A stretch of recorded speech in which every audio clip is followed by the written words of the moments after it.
Hello, my name is Jamie Buchanan, one of the orthopaedic surgeons here at the Horder Centre, and my own area of particular interest is shoulder and elbow surgery.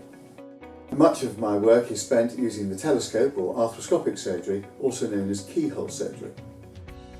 One of the more common conditions in the shoulder is, as we get older, to grow a slightly sharp or spurry, jaggedy bit on the edge of the bone here, which starts to rub or impinge on the tendons. This causes pain, and it's relatively straightforward to make the diagnosis. Sometimes the treatment involves injections, but on more severe cases I need to put a telescope inside the shoulder, shave off that spur of bone, and hopefully the tendons will then go on to recover.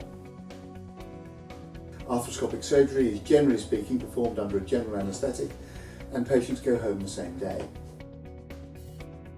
Other times I find the tendons actually torn, and this requires a repair, and even though I may not be able to do this down the telescope, and it's done as an open procedure, it's done at the same time, and patients still go home the same day.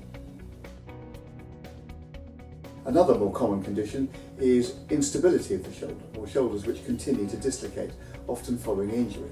This is also amenable to arthroscopic or keyhole reconstruction of the shoulder to restore normal mobility and stabilise the joint. With most shoulder surgery, they go home the same day. There are, at times, we need to keep patients overnight. Surgery is always about risk and benefit, and complications of surgery are something which we spend most of our time trying very hard to avoid. With arthroscopic surgery, infection, though possible, is a much lower risk than when performing open surgery. Stiffness of any joint following surgery is always a problem, and is something we're keen to avoid with post-operative physiotherapy.